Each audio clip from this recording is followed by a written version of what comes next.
अंतर संसदीय संघ IPU की प्रेसिडेंट और तंजानिया संयुक्त गणराज्य की नेशनल असेंबली की अध्यक्ष माननीय डॉक्टर तुलिया एक्सन का स्वागत करते हुए अत्यंत प्रसन्नता हो रही है। वे हमारी सम्मानित अतिथि के रूप में भारत की आधिकारिक यात्रा पर आई है। यह हमारे लिए खुशी की बात है कि डॉक्टर एक्सन बजट सत्र को देखने के लिए यहाँ उपस्थित है। माननीय डॉक्टर तुलिया एक्सन शुक्रवार दिनांक 19 जुलाई 2024 को भारत पहुंची।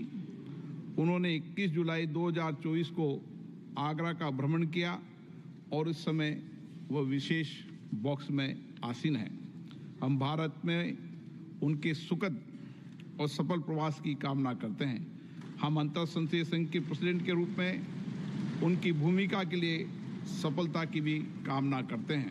उनके माध्यम से हम तंजानिया गणराज्य की संसद के सदस्यों, तंजानिया की सरकार तथा वहां की मित्र जनता को बधाई और शुभकामनाएं देते हैं।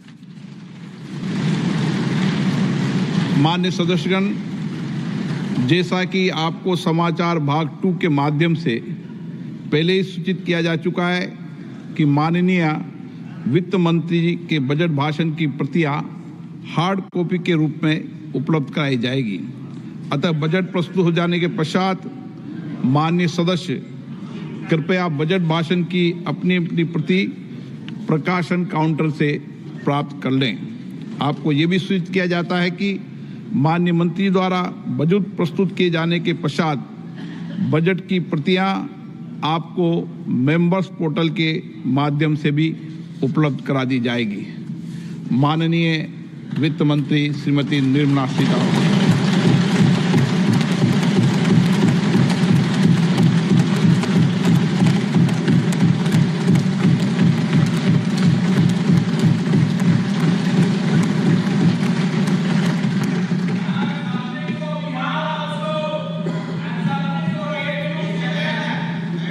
Honorable Speaker, I present the budget for 24-25.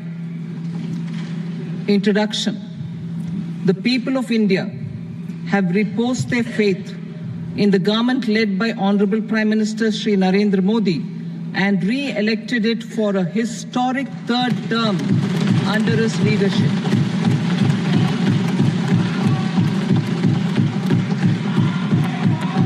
We are grateful for their support, faith, and trust in our policies.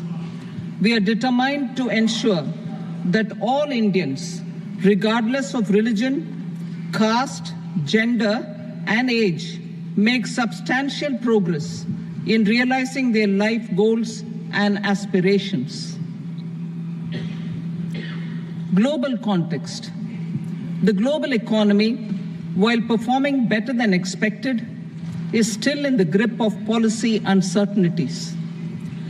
Elevated asset prices, political uncertainties, and shipping disruptions continue to pose significant downside risks for growth and upside risks to inflation.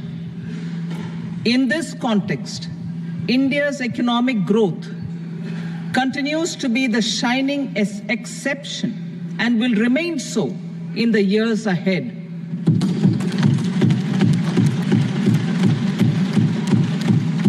India's inflation continues to be low, stable, and moving towards the 4% target. Core inflation, that is non-food and non-fuel, currently is 3.1%. Steps are being taken to ensure supplies of perishable goods reach markets adequately. Interim budget. As mentioned in the interim budget, we need to focus on 4 major castes, namely the Garib, Mahilaye, Yuva, and Annadata, the poor, women, youth, and the farmer. For Annadata, we announced higher minimum support prices a month ago for all major crops, delivering on the promise of at least a 50% margin over costs. Pradhan Mantri Garib Kalyan Anna Yojana was extended for 5 years, benefiting more than 80 crore people. Administrative actions for approval and implementation of various schemes announced in the interim budget are well underway. The required allocations have been made. Budget theme. Turning attention to the full year and beyond in this budget, we particularly focus on employment, skilling, MSMEs, and the middle class. I'm happy to announce the Prime Minister's package of 5 schemes and initiatives to facilitate employment, skilling, and other opportunities for 4.1 crore youth over a 5-year period, with a central outlay of 2 lakh crore rupees. I will speak about them shortly, while more details may be seen in the annexure. This year, I've made a provision of 1.48 lakh rupees, 1.48 lakh crore rupees for education, employment, and skilling. Budget priorities. The people have given a unique opportunity to our government to take the country on the path of strong development and an all-round prosperity. In the interim budget, we promise to present a detailed roadmap for our pursuit of Vikasit Bharat. In line with the strategy set out in the interim budget, this budget envisages sustained efforts on the following 9 priorities for generating ample opportunities for all. Number 1, productivity and resilience in agriculture. Number 2, employment and skilling. Number 3, inclusive human resource development and social justice. 4, manufacturing and services. 5, urban development. 6, energy security. 7, infrastructure. 8, innovation, research and development. And 9, next generation reforms. Subsequent budgets will build on these and add more priorities and actions. A more detailed formulation will be carried out as part of the economic policy framework, about which I will speak later in this speech. This budget details some of the specific actions to be initiated in the current year towards fulfillment of these priorities, with potential for transformative changes. The budget also covers some of the previously made announcements with intent to strengthen them and step up their implementation for expediting our journey towards the goal of Vikasit Bharat. Priority 1, productivity and resilience in agriculture. Transforming agricultural research.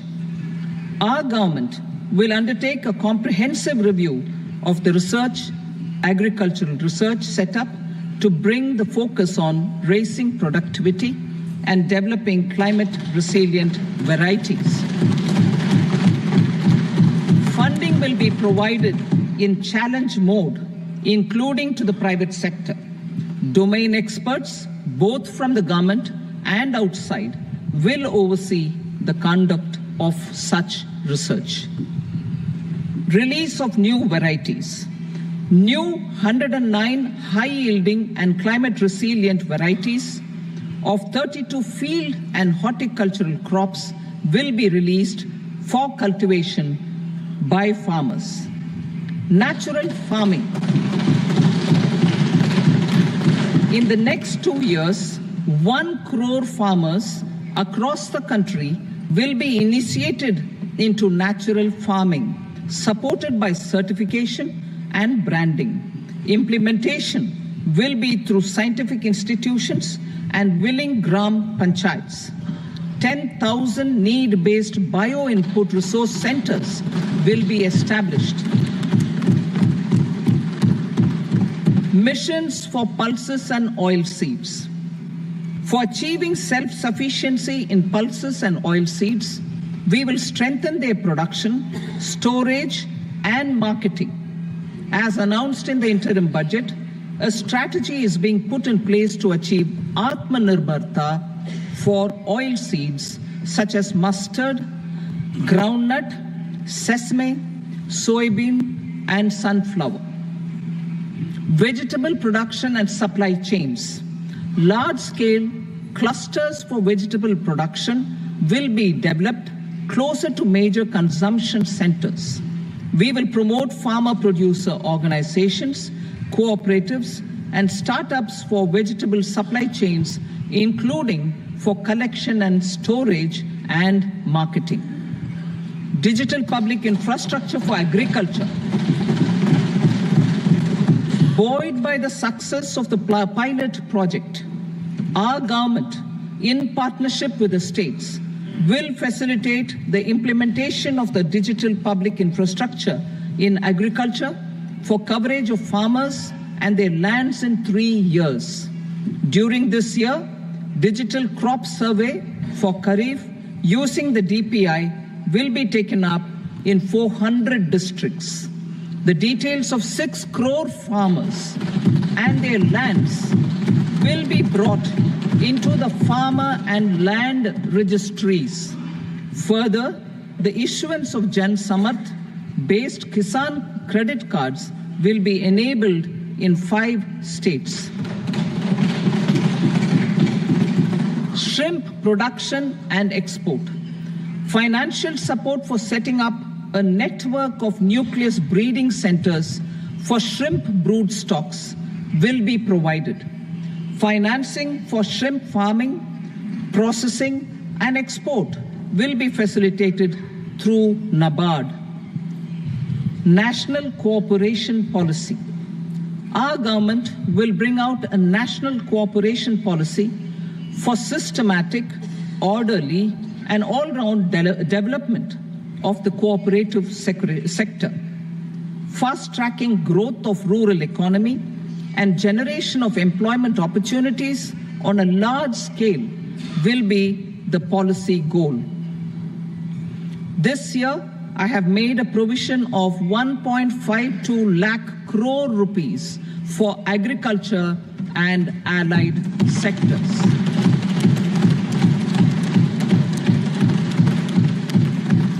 Priority 2, employment and skilling. Employment-linked incentive. Our government will implement following 3 schemes for employment-linked incentive as part of the Prime Minister's package. These will be based on enrollment in the EPFO and focus on recognition of first-time employees and support to employees and employers. Scheme A, first-timers. This scheme will provide 1 month wage to all persons newly entering the workforce in all formal sectors.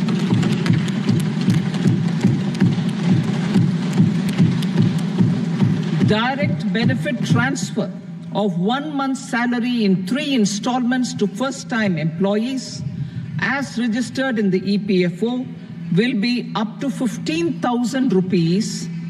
The eligibility limit will be a salary of 1 lakh per month. The scheme is expected to benefit 210 lakh youths.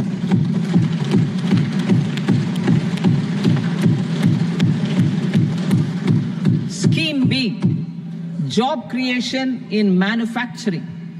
This scheme will incentivize additional employment in the manufacturing sector linked to the employment of first-time employees.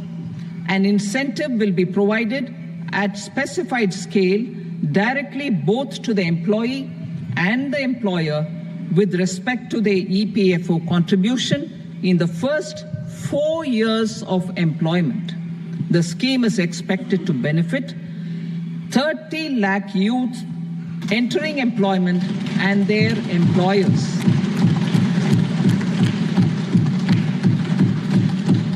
Scheme C, support to employers.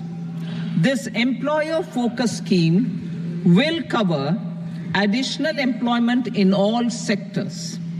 All additional employment within a salary of 1 lakh rupee per month will be counted.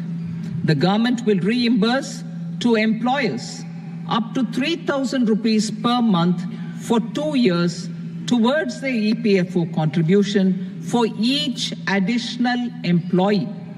The scheme is expected to incentivize additional employment of 50 lakh persons.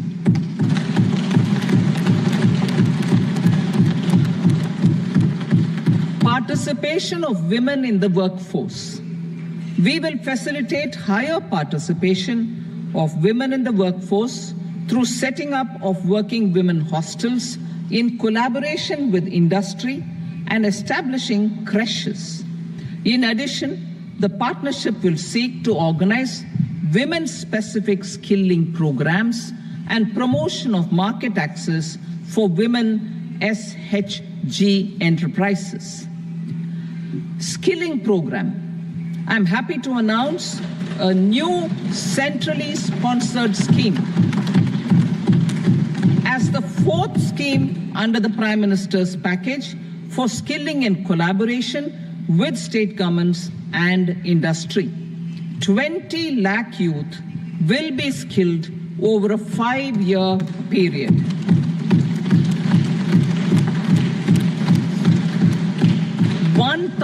Industrial training institutes will be upgraded in hub and spoke arrangements with outcome orientation. Course content and design will be aligned to the skill needs of industry, and new courses will be introduced for emerging needs. Skilling loans. The model skill loan scheme will be revised to facilitate loans up to 7.5 lakh rupees with a guarantee from a government-promoted fund. This measure is expected to help 25,000 students every year.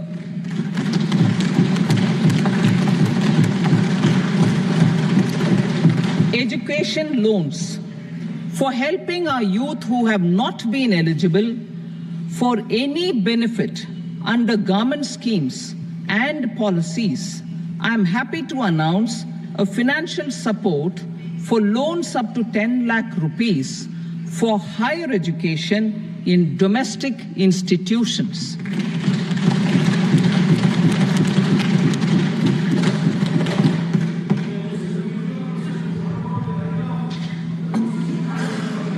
E-vouchers for this purpose.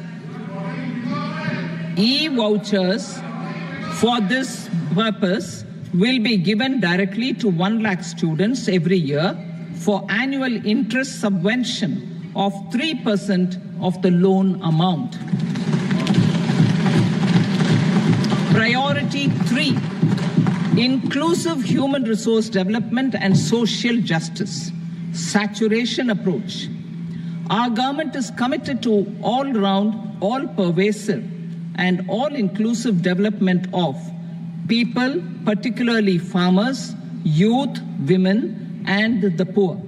For achieving social justice comprehensively, the saturation approach of covering all eligible people through various programs, including those for education and health, will be adopted to empower them by improving their capabilities.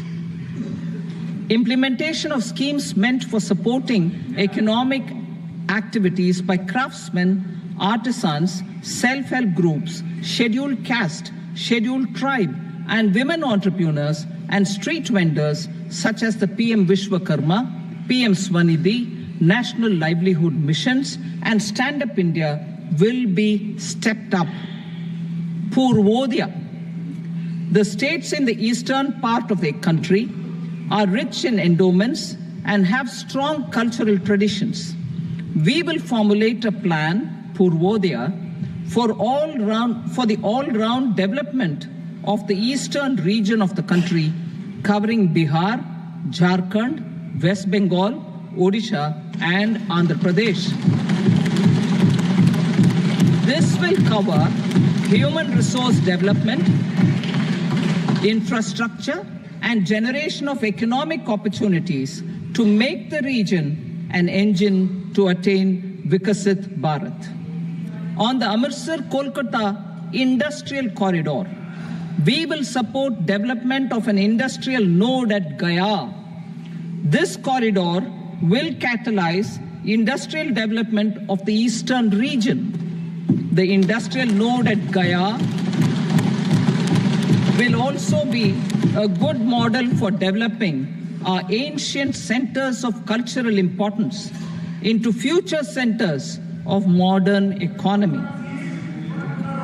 This model shall showcase Vikas B, Virasat B in our growth trajectory. We will also support development of road connectivity projects, namely 1.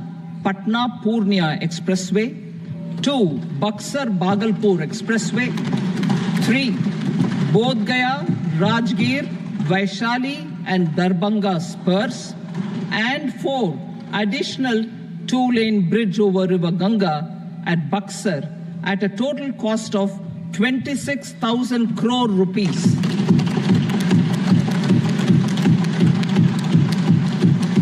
Power projects, including setting up of a new 2,400 megawatt power plant at Pir Painti, will be taken up at a cost of 21,400 crore rupees. New airports, medical colleges, and sports infrastructure in Bihar will be constructed. An additional allocation to support capital investments will be provided. The requests of Bihar government for external assistance from multilateral development banks will be expedited.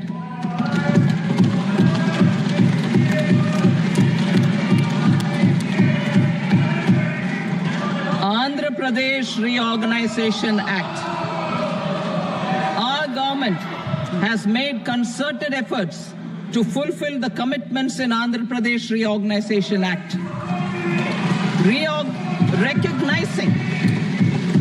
Recognizing the state's need for the capital, recognizing the state's need for a capital, we will facilitate special financial support through multilateral development agencies. In the current financial year, 15,000 crore rupees will be arranged with additional amounts in future years.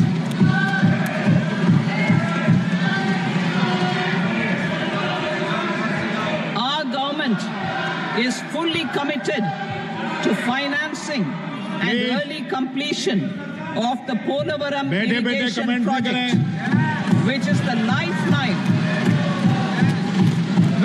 lifeline for Andhra Pradesh and its farmers. This will facilitate our country's food security as well. Under the Act, Andhra Pradesh Reorganization Act, for promoting industrial development, funds will be provided for essential infrastructure such as water, power, railways, and roads. In Kopparthi node on the Visakhapatnam-Chennai Industrial Corridor and Varavakal node on the Hyderabad-Bangalore Industrial Corridor.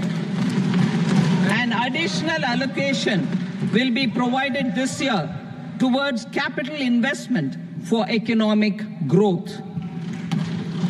Grants for backward regions of Rayalaseema, Prakasham, North Coastal Andhra, as stated in the Act, will be provided. PM Awas Yojana. 3 crore additional houses under the PM Awas Yojana in rural and urban areas in the country have been announced, for which the necessary allocations are being made. Women-led development. For promoting women-led development, the budget carries an allocation of more than 3 lakh crore for schemes benefiting women and girls. This signals our government's commitment for enhancing women's role in economic development. Pradhan Mantri Janjatiya Unnat Gram Abhiyan, for improving the socio-economic condition of tribal communities, we will launch the Pradhan Mantri Janjatiya Unnat Gram Abhiyan by adopting saturation coverage for tribal families in tribal majority villages and aspirational districts.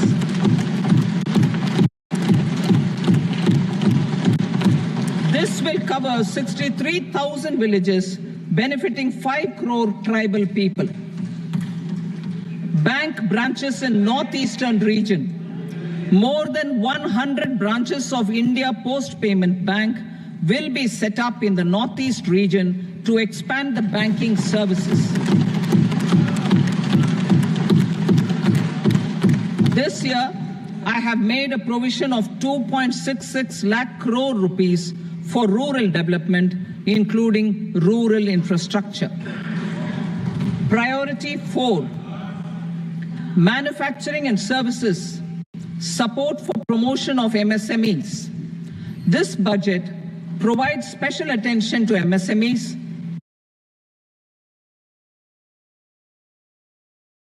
and manufacturing, particularly labor-intensive manufacturing. We have formulated a package covering financing, regulatory changes, and technology support for MSMEs to help them grow and also compete globally, as mentioned in the interim budget. I am happy to announce the following specific measures. Credit guarantee scheme for MSMEs in the manufacturing sector. For facilitating term loans to MSMEs for purchase of machinery and equipment without collateral or third-party guarantee, a credit guarantee scheme will be introduced. The scheme will operate on pooling of credit risks of such MSMEs. A separately constituted self-financing guarantee fund will provide to each applicant guarantee cover up to 100 crore rupees, while the loan amount may be larger. The borrower will have to provide an upfront guarantee fee and an annual guarantee fee on the reducing loan balance. New assessment model for MSME credit. Public sector banks will build their own in-house capability to assess MSMEs for credit instead of relying on external assessment. They will also take a lead in developing or getting developed a new credit assessment model based on the scoring of digital footprints of the MSMEs in the economy. This is expected to be a significant improvement over the traditional assessment of credit eligibility based only on asset or turnover criteria. That will also cover MSMEs without a formal accounting system. Credit support to MSMEs during stress period.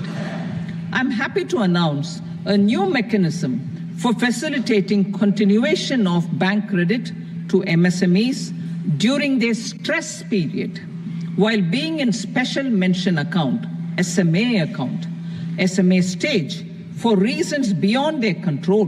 MSMEs need credit to continue their business and to avoid getting into the NPA stage. Credit availability will be supported through a guarantee from a government-promoted fund. Mudra loans. The limit of Mudra loans will be enhanced to 20 lakh from the current 10 lakh for those entrepreneurs who have availed and successfully repaid previous loans under the Tarun category. Enhanced scope for mandatory onboarding in TREDS. For facilitating MSMEs to unlock their working capital by converting their trade receivables into cash, I propose to reduce the turnover threshold of buyers for mandatory onboarding on the TREDS platform from rupees 500 crore to 250 crore rupees. This measure will bring 22 more CPSCs and 7,000 more companies onto the platform. Medium enterprises will also be included in the scope of the suppliers. SIDBI branches in MSME clusters. SIDBI will open new branches to expand its reach to serve all major MSME clusters within 3 years and provide direct credit to them. With the opening of 24 such branches this year, the service coverage will expand to 168 out of 242 major clusters. MSME units for food irradiation, quality and safety testing. Financial support for setting up of 50 multi-product food irradiation units in the MSME sector will be provided. Setting up of 100 food quality and safety testing labs with NABL accreditation will be facilitated. E-commerce export hubs to enable MSMEs and traditional artisans to sell their products in international markets. E-commerce export hubs will be set up in public-private partnership mode. These hubs, under a seamless regulatory and logistic framework, will facilitate trade and export-related services under one roof. Measures for promotion of manufacturing and services. Internship in top companies. As the fifth scheme under Prime Minister's package, our government will launch a comprehensive scheme for providing internship opportunities in 500 top companies to 1 crore youth in 5 years. They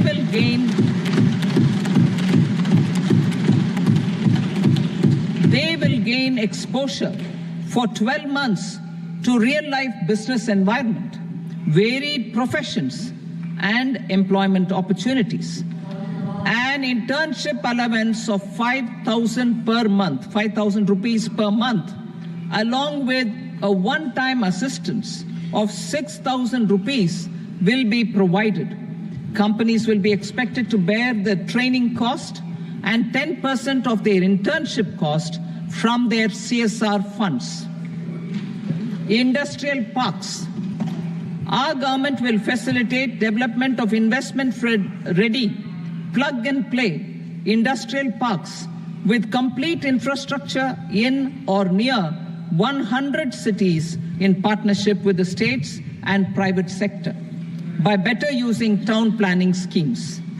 12 industrial parks under the National Industrial Corridor Development Program also will be sanctioned.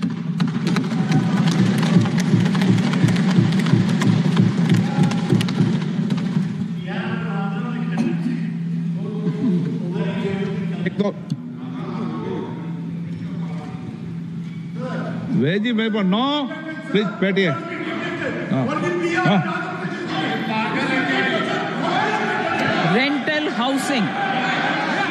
Rental housing with dormitory type accommodation for industrial workers will be, just 1 minute. Rental housing, I repeat, rental housing with dormitory type accommodation for industrial workers will be facilitated in PPP mode with VGF support and commitment from anchor industries. Shipping industry, ownership, leasing, and flagging reforms will be implemented to improve the share of Indian shipping industry and generate more employment. Critical mineral mission. We will set up a critical mineral mission for domestic production, recycling of critical minerals, and overseas acquisition of critical mineral assets. Its mandate will include technology development, skilled workforce, extended producer responsibility framework, and a suitable financing mechanism. Offshore mining of minerals. Our government will launch the auction of the first tranche of offshore blocks for mining, building on the exploration already carried out. Digital public infrastructure applications. Turning to the services sector, I propose development of DPI applications at population scale for productivity gains, business opportunities, and innovation by the private sector.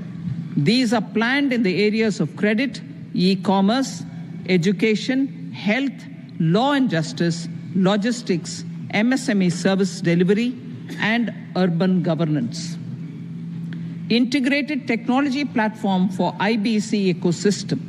An integrated technology platform will be set up for improving the outcomes under the Insolvency Bankruptcy Code for achieving consistency, transparency, timely processing, and better oversight for all stakeholders. Voluntary closure of LLPs. The services of the Center for Processing Accelerated Corporate Exit, CPACE, will be extended for voluntary closure of LLPs to reduce the closure times. National Company Law Tribunals. The IBC has resolved more than 1,000 companies, resulting in direct recovery of 3.3 lakh crore to creditors. 3.3 lakh crore rupees to creditors. In addition, 28,000 cases involving over 10 lakh crore rupees have been disposed of even prior to admission. Appropriate changes to the IBC, reforms and strengthening of the tribunal and appellate tribunals will be initiated to speed up insolvency resolution. Additional tribunals will be established. Out of those, some will be notified to decide cases exclusively under the Companies Act. Debt recovery.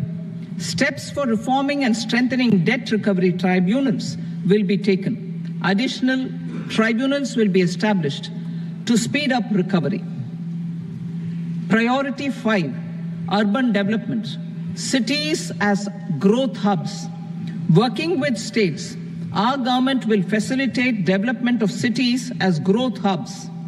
This will be achieved through economic and transit planning and orderly development of peri-urban areas utilizing town planning schemes. Creative redevelopment of cities. For creative brownfield redevelopment of existing cities with a transformative impact, our government will formulate a framework for enabling policies, market-based mechanisms, and regulation. Transit-oriented development. Transit-oriented development plans for 14 large cities with a population above 30 lakh will be formulated, along with an implementation and financing strategy. Urban housing. Under the PM Awas Yojana, Urban 2.0, housing needs of 1 crore urban poor and middle-class families will be addressed with an investment of 10 lakh crore rupees. This will include the central assistance of 2.2 lakh crore rupees in the next 5 years. A provision of interest subsidy to facilitate loans at affordable rates is also envisaged. In addition, enabling policies and regulations for efficient and transparent rental housing markets with enhanced availability will also be put in place. Water supply and sanitation. In partnership with state governments and multilateral development banks, we will promote water supply, sewage treatments, and solid waste management projects and services for 100 large cities through bankable projects. These projects will also envisage use of treated water for irrigation and filling up of tanks in nearby areas. Street markets. Building on the success of PM Swanidhi scheme in transforming the lives of street vendors, our government envisions a scheme to support each year over the next 5 years the development of 100 weekly hearts or street food hubs in select cities. Stamp duty. We will encourage states which continue to charge high stamp duty to moderate the rates for all and also consider further lowering duties for properties purchased by women. This reform will be made an essential component of urban development schemes. Priority 6, energy security, energy transition. In the interim budget, I had announced our strategy to sustain high and more resource-efficient economic growth, along with the energy security in terms of availability, accessibility, and affordability. We will bring out a policy document on appropriate energy transition pathways that balances the imperatives of employment, growth, and environmental sustainability. PM Surya Ghar Muft Bijli Yojana. PM Surya Ghar Muft Bijli Yojana. In line with the announcement in the interim budget,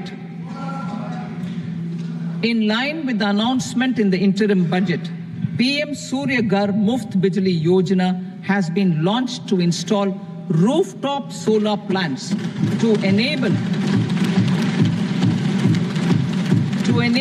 1 crore households obtain free electricity up to 300 units every month. The scheme has generated remarkable response with more than 1.28 crore registrations and 14 lakh applications, and we will further encourage it. Pumped storage policy. A policy for promoting pumped storage projects will be brought out for electricity storage and facilitating smooth integration of the growing share of renewable energy with its variable and intermittent nature in the overall energy mix. Research and development of small and modular nuclear reactors. Nuclear energy is expected to form a very significant part of the energy mix for Vikasit Bharat. Towards that pursuit, our government will partner with the private sector for 1. Setting up Bharat Small Reactors. 2. Research and development of Bharat Small Modular Reactor. And 3. Research and development of newer technologies for nuclear energy. The R&D funding announced in the interim budget will be made available for this sector also. Advanced ultra supercritical thermal power plants. The development of indigenous technology for advanced ultra supercritical thermal power plants with much higher efficiency has been completed. A joint venture between NTPC and BHEL will set up a full-scale 800 megawatt commercial plant using AUSC technology.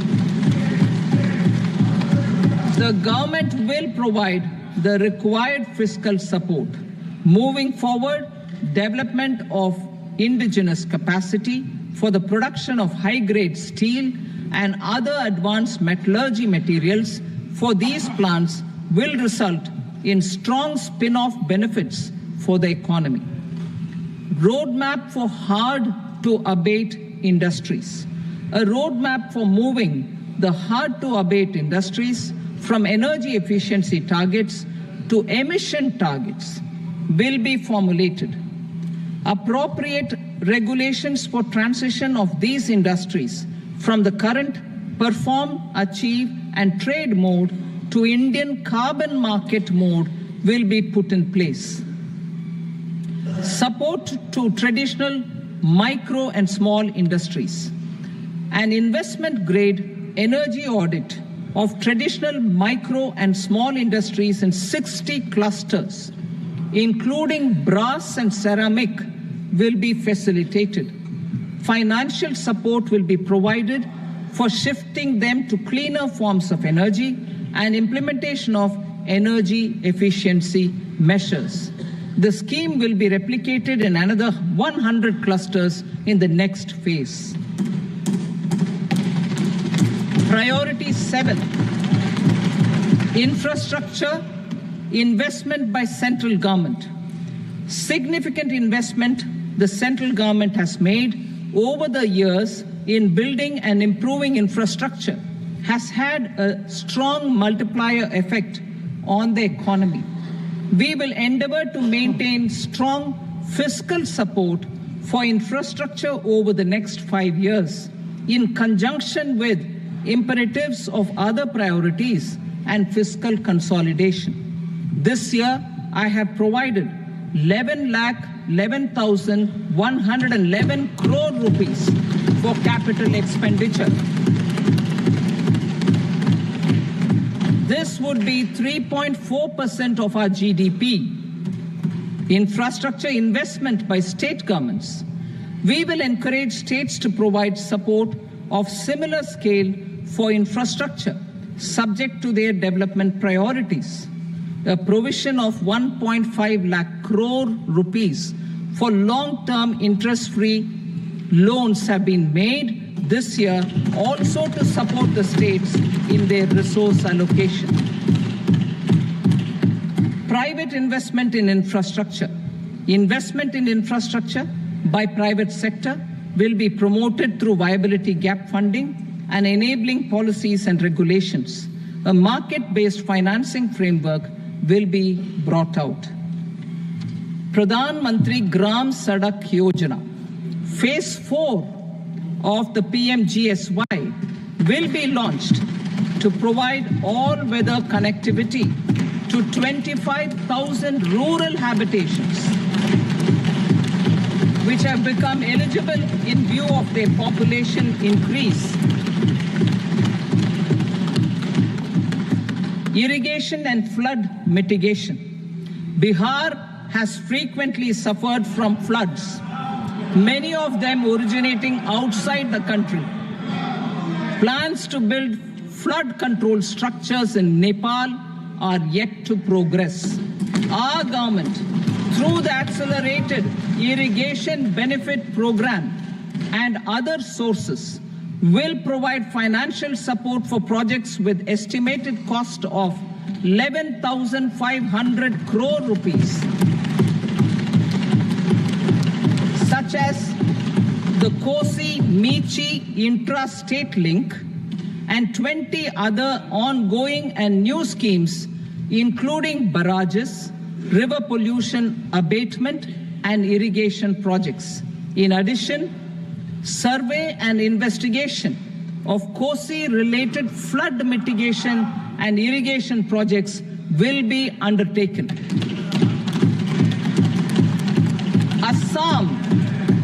Assam grapples with floods every year by the Brahmaputra River and its tributaries originating outside India. We will provide assistance to Assam for flood management and related projects.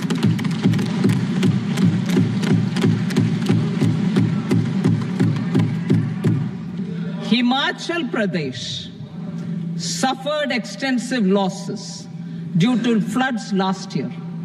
Our government will provide assistance to the state for reconstruction and rehabilitation through multilateral development assistance.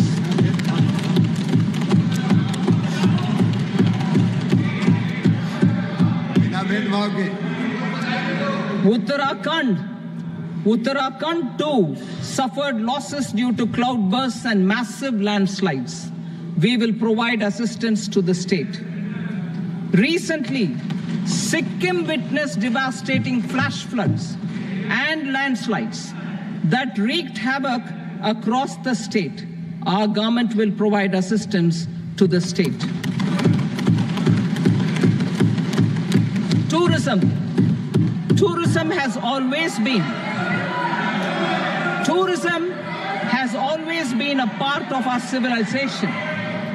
Our efforts in positioning India as a global tourist destination will also create jobs, stimulate investments, and unlock economic opportunities for other sectors.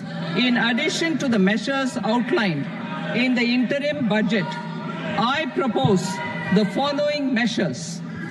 Vishnupad Temple at Gaya and Mahabodhi Temple at Bodh Gaya in Bihar are of immense spiritual significance. Comprehensive development of Vishnupad Temple Corridor and Mahabodhi Temple Corridor will be supported, modeled on the successful Kashi Vishwanath Temple Corridor to transform them into world-class pilgrim and tourist destinations. Rajgir holds immense religious significance for Hindus, Buddhists and Jains. The 20th Tirthankara Muniswarata Temple in the Jain temple complex is ancient. The Saptarishi or the 7 hot springs form a warm water Brahmkund that is sacred. A comprehensive development initiative for Rajgir will be undertaken. Our government will support the development of Nalanda as a tourist center, besides reviving Nalanda University to its glorious stature.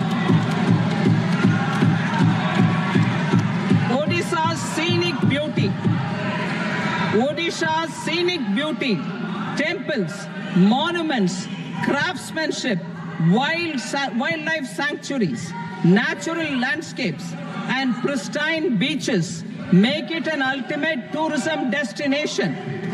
Our government will provide assistance for their development to Odisha as well.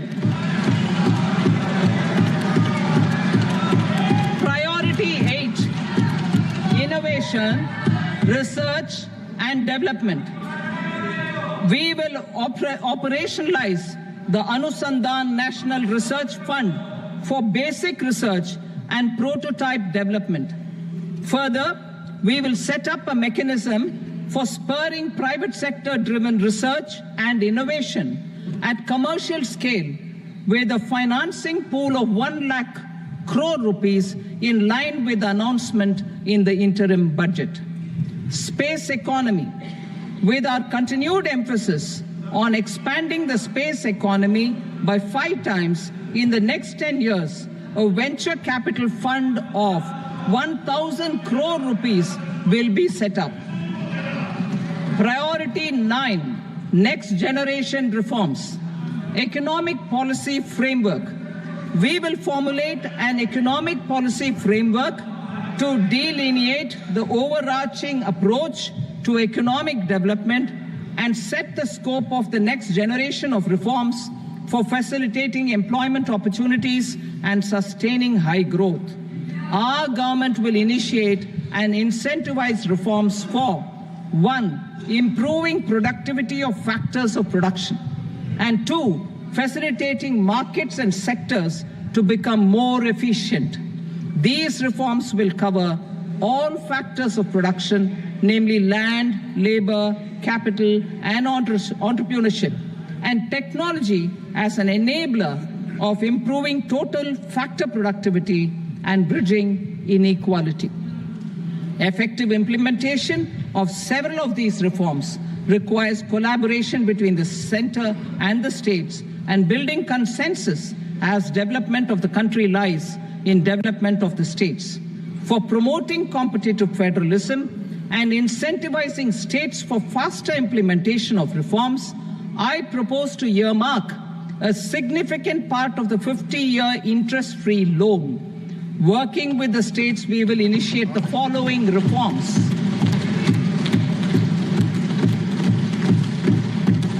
Land-related reforms and actions, both in the rural and urban areas, will cover land administration, will cover 1. Land administration, planning and management, and 2. Urban planning usage and building bylaws. These will be incentivized for completion within the next 3 years through appropriate fiscal support. Rural land-related actions. Rural land-related actions will include 1. Assignment of unique land parcel identification number, UL PIN, or Bhu Aadhaar for all lands. 2. Digitization of cadastral maps. 3. Survey of subdivisions, survey of map subdivisions as per current ownership. 4. Establishment of land registry. And 5. Linking to the farmers registry. These actions will also facilitate credit flow and other agricultural services.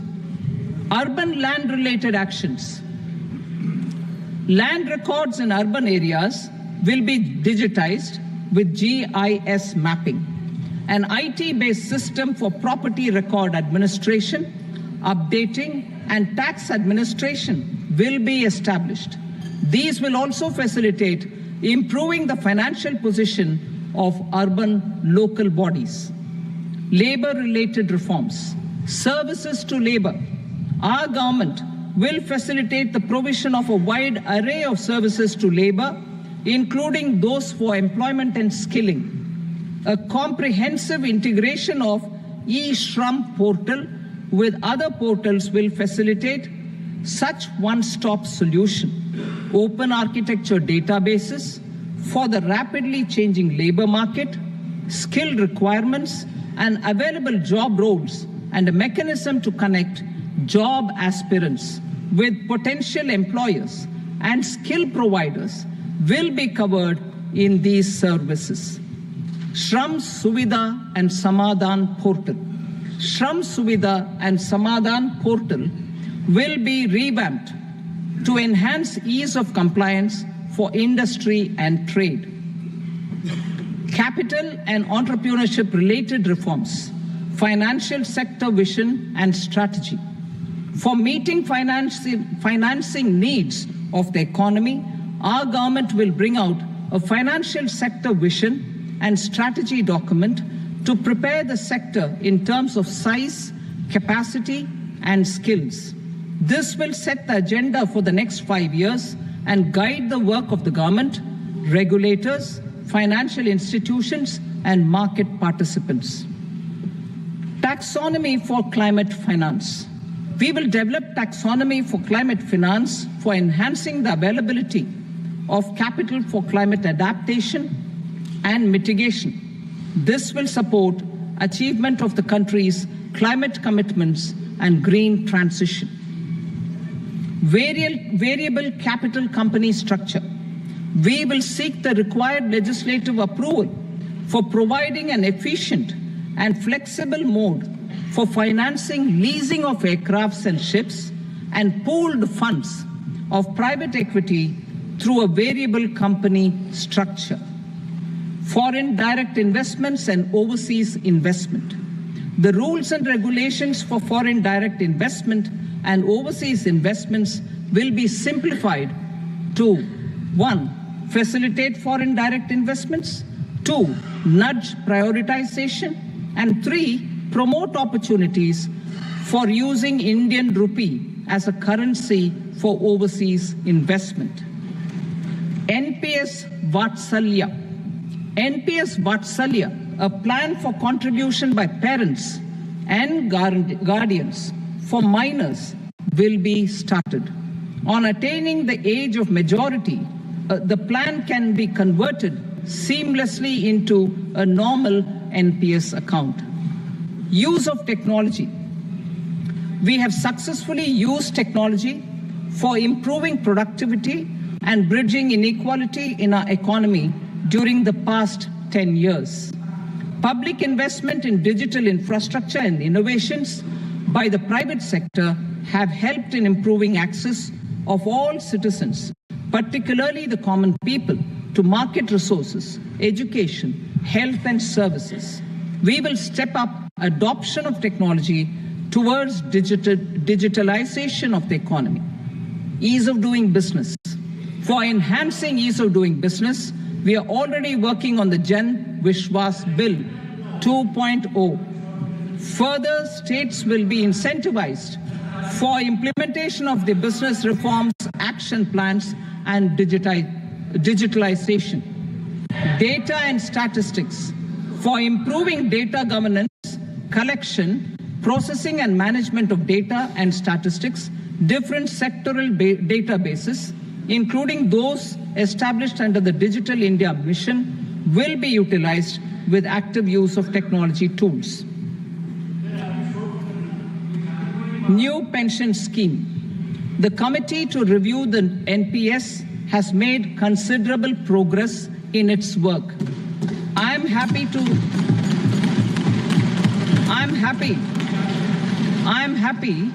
that the staff side of the National Council of the Joint Consultative Machinery for Central Government Employees has taken a constructive approach. A solution will be evolved which addresses the relevant issues while maintaining fiscal prudence to protect the common citizens. Budget estimates for 24-25.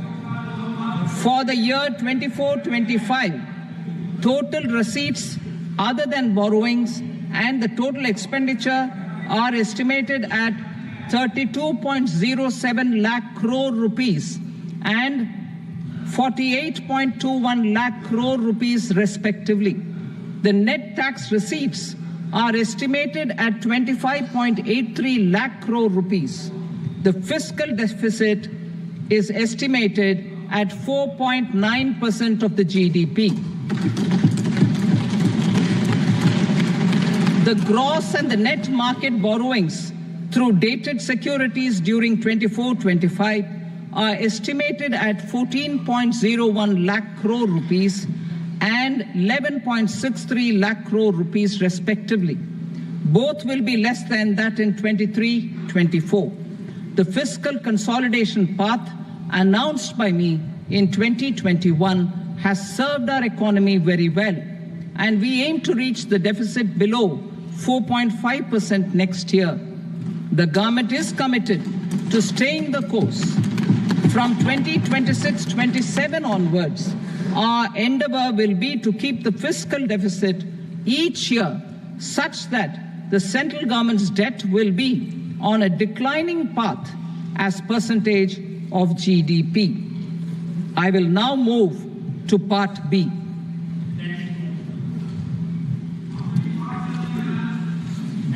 Indirect taxes. Sir, I start with GST. It has decreased tax incidence on the common man, reduced compliance burden and logistics cost for trade and industry, and enhanced revenues of the central and the state governments. It is a success of vast proportions. To multiply the benefits of GST, we will strive to further simplify and rationalize the tax structure and endeavor to expand it to the remaining sectors. My proposals for customs duties intend to support domestic manufacturing, deepen local value addition, promote export competitiveness, and simplify taxation while keeping the interest of the general public and consumers surmount. In Budget 22-23, we reduced the number of customs duty rates. I propose to undertake a comprehensive review of the rate structure over the next 6 months to rationalize and simplify it for ease of trade, removal of duty inversion, and reduction of disputes. I shall now take up sector-specific customs duty proposals. Medicine and medical equipments. To provide relief to cancer patients, I propose to fully exempt 3 more medicines from customs duties.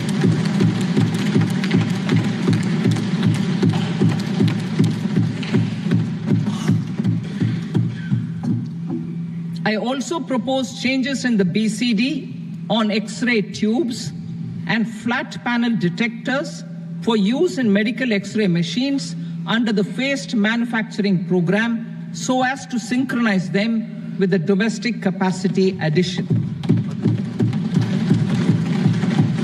Mobile phone and related parts. With a 3-fold increase in domestic production and almost a 100-fold jump in exports of mobile phones over the last 6 years, the Indian mobile industry has matured.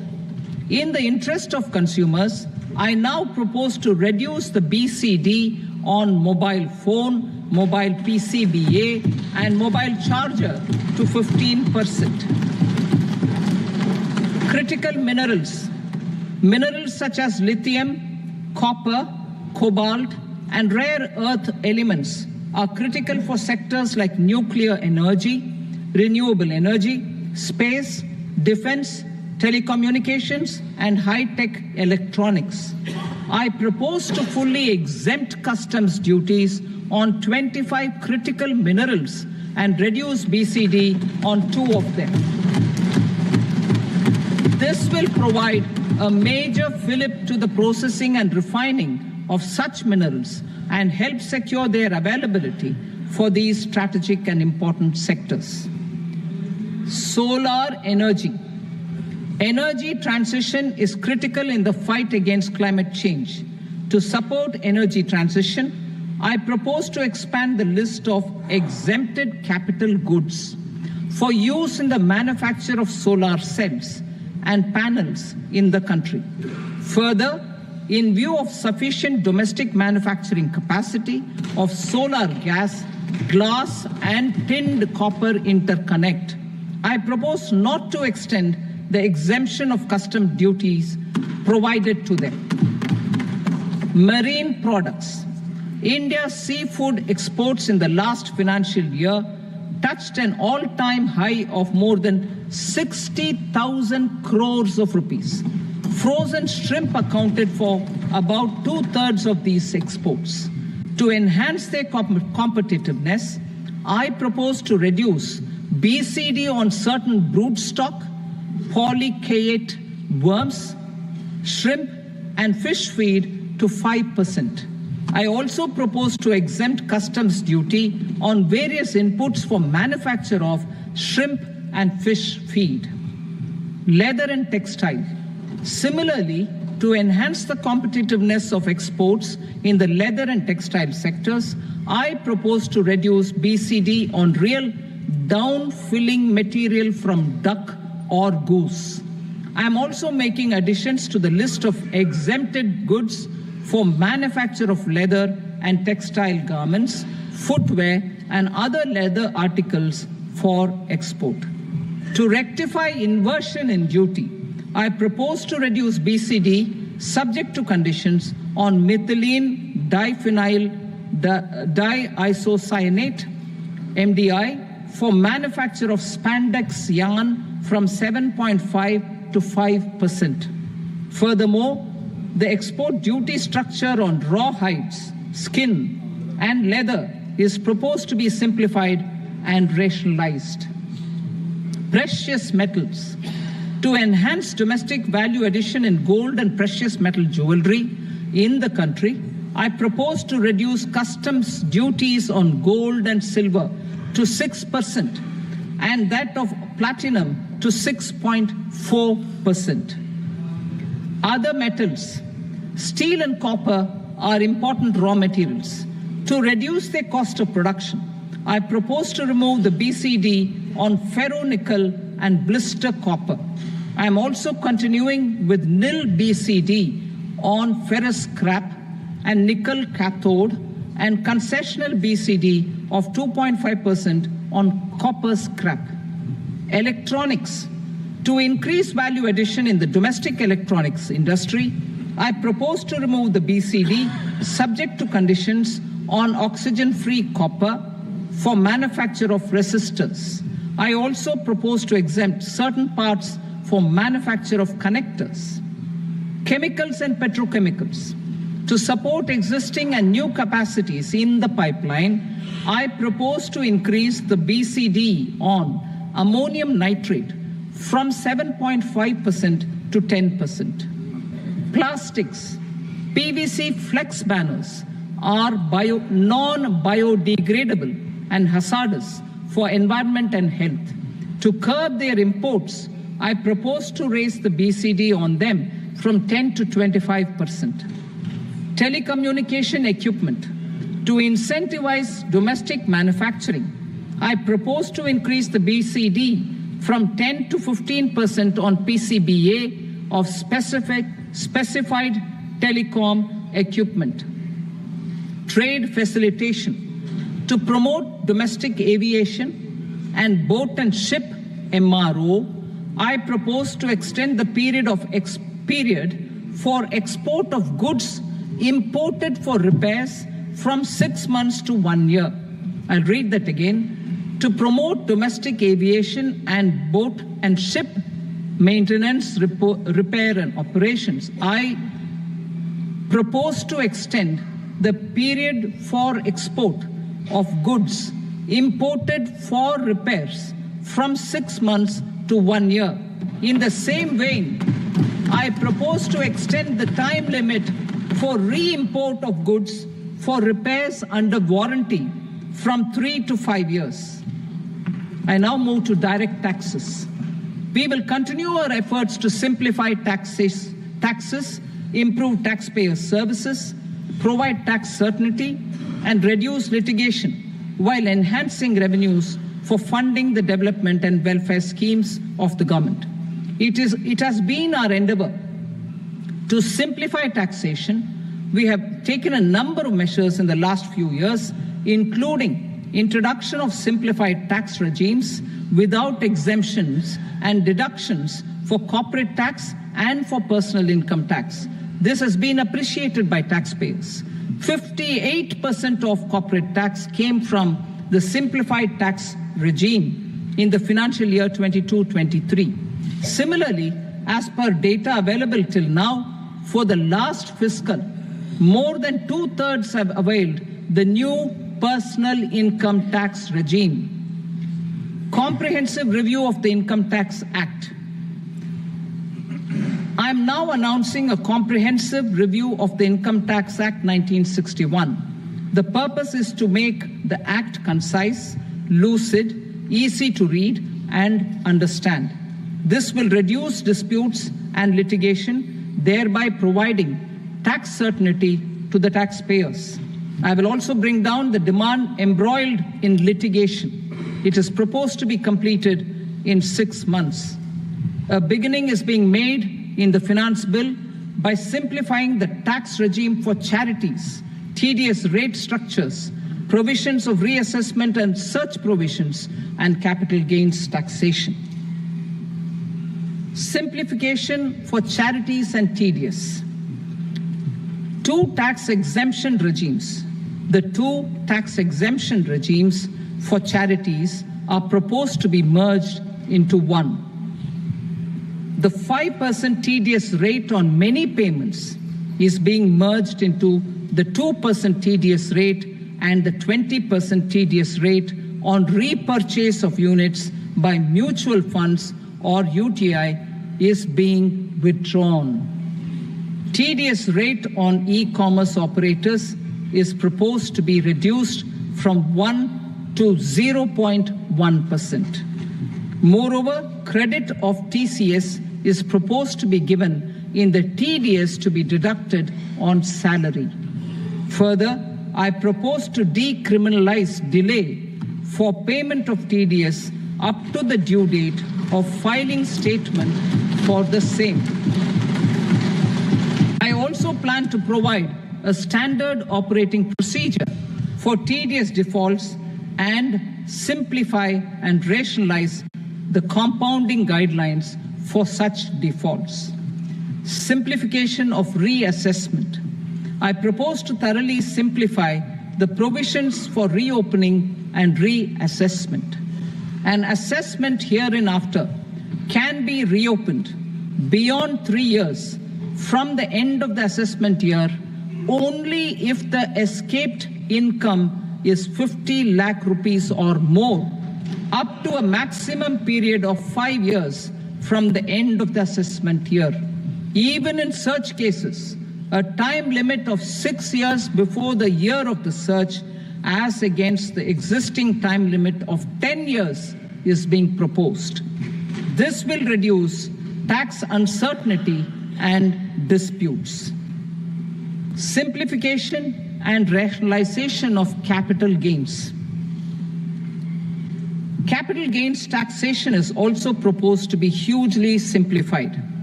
Short-term gains on certain financial assets shall henceforth attract a tax rate of 20%, while that on all other financial assets and all non-financial assets shall continue to attract the applicable tax rate. Long-term gains on all financial and non-financial assets, on the other hand, will attract a tax rate of 12.5%. For the benefit of the lower and the middle income classes, I propose to increase the limit of exemption of capital gains on certain financial assets to 1.25 lakh rupees per year. Listed financial assets held for more than a year will be classified as long-term, while unlisted financial assets and all non-financial assets will have to be held for at least 2 years to be classified as long-term. Unlisted bonds and debentures, debt mutual funds, and market-linked debentures, irrespective of holding period, however, will attract tax on capital gains at applicable rates. Taxpayer services. All the major taxpayer services under GST and most services under customs and income tax have been digitalized. All remaining services of customs and income tax, including rectification and order giving effect to appellate orders, shall be digitalized and made paperless over the next 2 years. Litigation and appeals.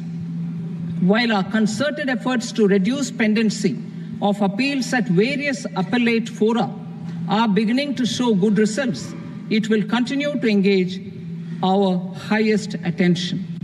To dispose of the backlog of first appeals, I plan to deploy more officers to hear and decide such appeals, especially those with large tax effect. For resolution of certain income tax disputes pending in appeal, I am also proposing Vivad Se Vishwas Scheme 2024. Further, I propose to increase monetary limits for filing appeals related to direct taxes, excise, and service tax in the tax tribunals, high courts, and Supreme Court to 60 lakh rupees, 2 crore rupees, and 5 crore respectively. With a view to reduce litigation and provide certainty in international taxation, we will expand the scope of safe harbor rules and make them more attractive. We will also streamline the transfer pricing assessment procedure. Employment and investment. I have a few proposals to promote investment and foster employment.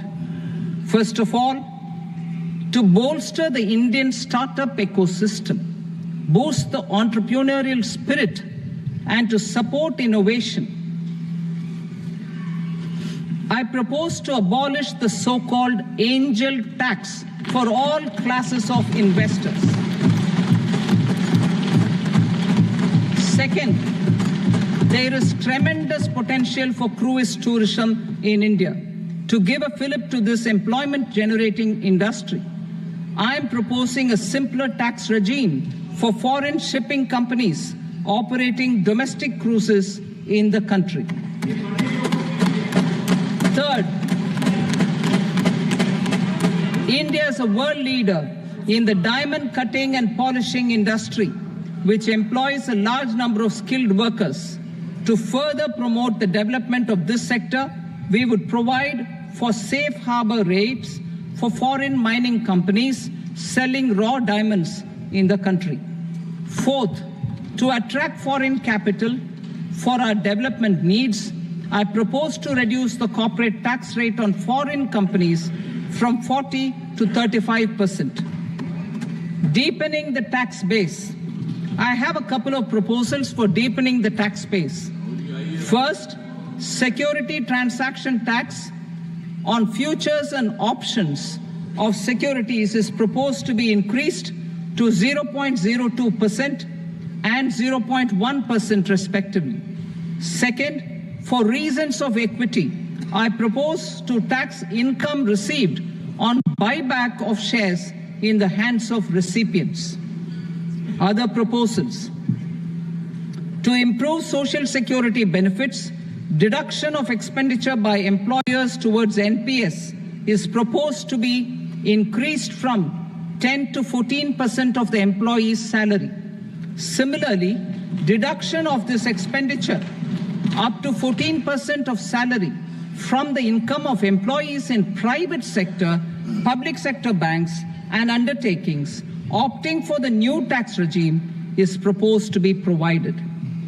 Indian professionals working in multinationals get ESOPs and invest in social security schemes and other movable assets abroad. Non-reporting of such small foreign assets has penal consequences under the Black Money Act. Such non-reporting of movable assets up to 20 lakh rupees is proposed to be depenalized.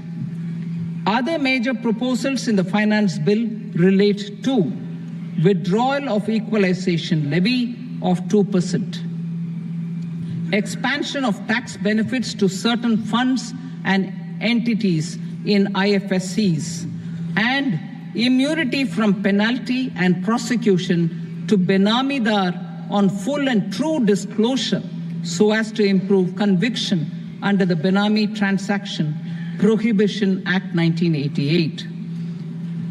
Personal income tax. Coming to personal income tax rates, I have two announcements to make for those opting for the new tax regime. First, the standard deduction for salaried employees is proposed to be increased from 50,000 to 75,000 rupees.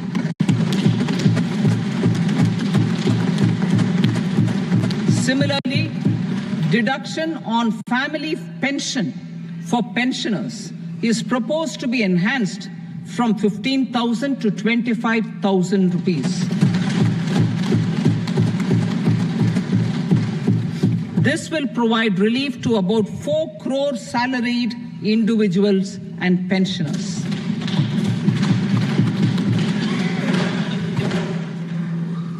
Second, in the new tax regime, the tax rate structure is proposed to be revised as follows. 0 to 3 lakh rupees, nil. 3 to 7 lakh rupees, 5%. 7 to 10 lakh rupees, 10%. 10 to 12 lakh rupees, 15%. 12 to 15 lakh rupees, 20%. And above 15 lakh rupees, 30%.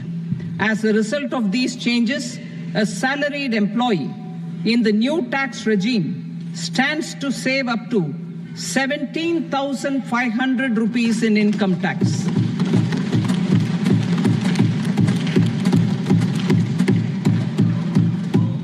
Apart from these, I am also making some other changes as given in the annexure.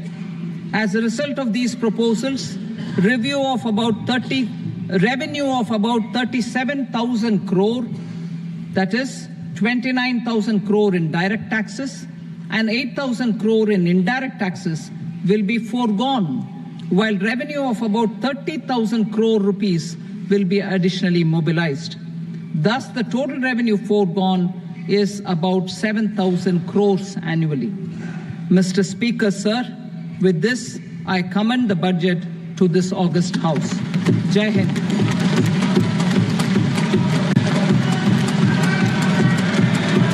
Item number 2. Item number 2.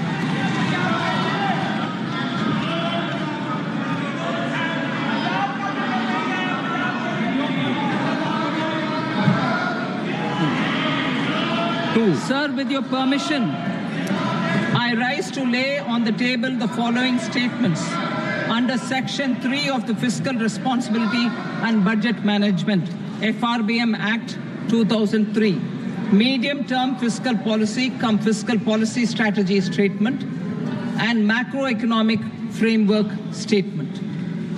Item number 3. Sir, with your permission, I rise to move for leave to introduce the Finance Number 2 Bill 2024. प्रश्न ये कि विधेयक को पूरा स्थापित करने की अनुमति प्रदान की जाए। जो सदस्य इसके पक्ष में हाँ कहें, जो सदस्य विरोध में ना कहें। मेरे विचार में निर्णय हाँ वालों के पक्ष में अनुमति प्रदान की जाती है। माननीय मंत्री जी, अब विधेयक पूरा स्थापित करें। Sir, I introduce the bill. Item number 4. The Union Territory of Jammu and Kashmir budget. Sir, I rise to present a statement, Hindi and English versions, of the estimated receipts and expenditure of the Union Territory of Jammu and Kashmir for the year 24-25. सभा की कार्रवाई कल बुधवार दिनांक 24 जुलाई 2024 को प्राप्त 11 बजे तक के लिए स्थगित की जाती है।